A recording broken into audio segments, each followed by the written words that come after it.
you think I could stay here to become nothing to you? Do you think because I'm poor and obscure and plain that I'm soulless and heartless? I have as much soul as you and fully as much heart. And if God had gifted me with wealth and beauty, I should have made it as hard for you to leave me as it is now for me to leave you. This is the 1943 film adaptation of Jane Eyre. It stars Joan Fontaine in the title role and Orson Welles as Mr. Rochester.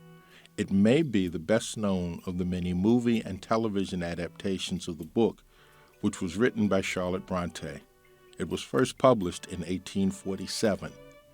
The novel is considered a classic. It's a coming-of-age story of an orphan girl who grows into womanhood in early 19th century England and is her search for her place in the world.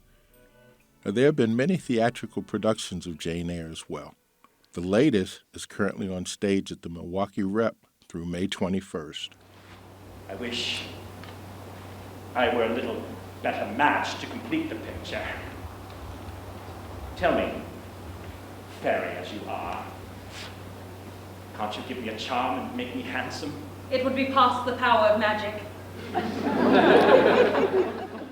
I think this play is a really beautiful love story, not just between Jane and Mr. Rochester, but also between Jane and herself, and her finding what it is to really be her true self in the world and to be accepted for that and have the courage to speak her mind. Margaret Ivey plays the title character. She believes that the story reaches across generations. And I think it's this never-ending theme of what it is to not quite fit in the world that you're born into or to long for something more. It's very particular to Charlotte Bronte's world, but I think we still feel that nowadays, and that's why the story lives on and on. The book was very, very important to me as a 13-year-old girl. K.J. Sanchez directed the production. I was the last of 12 kids, and I grew up on a ranch, and I was a terrible cowgirl.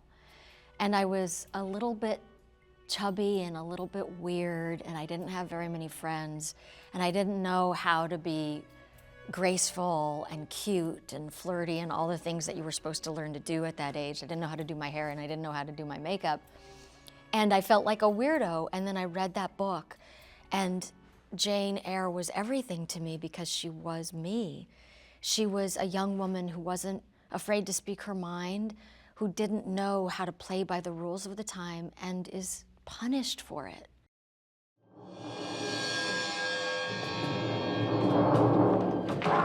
And this production is not your grandmother's version of Jane Eyre. Are you injured, sir? What the deuce? Can I do anything? Shut up. It is very different. I think it's very, very true to the book.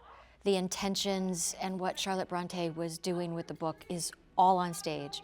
But the set is very, very modern. It's a very diverse cast. And there's a lot of choreography, and the storytelling is very modern. So is casting an African-American woman in the title role. I actually originally auditioned for another role, a lot of us did. And when I got in there, K.J. Sanchez, our director, said, "Why don't you come back and read the Jane sides tomorrow?" And I said, "Okay, sure." And I was really, really kind of taken aback. But I came in and read it, and then I got the part. What was most true was that Margaret was the person who understood the role. And it just so happened to be that she was African American as well. But it wasn't that, it's not about a black Jane Eyre. It's about an actor who really understands who Jane Eyre is. Does it matter that Jane is an African-American woman in this production? It's not something you'll hear us talk about in the production, but it's something that matters to me a lot. And it's something that I'm really proud of. You don't see a lot of, or you're starting to see more colorblind casting nowadays, but it's still more of a rarity than I think the world that we actually live in. This version of Jane Eyre is a co-production between the Milwaukee Repertory Theater and the Cincinnati Playhouse in the Park. Both are nationally known regional theaters. This is my first co-production, and it's a new feeling. We know the show as the actors in it, but Milwaukee Rep is new to a lot of us, so we're getting to discover what our new colleagues are like, and the differences in the audiences between Cincinnati and Milwaukee. I think that's something we're all really excited to see how this play lands in a totally new environment.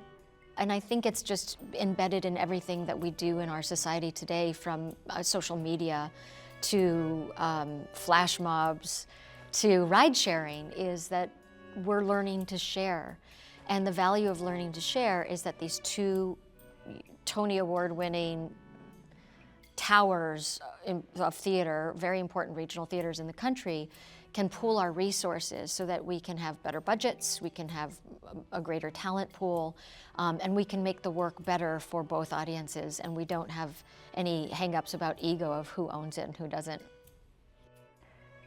I hope that people will take a little bit more courage to go out into the world from this, because I know being Jane certainly has given me a little more courage.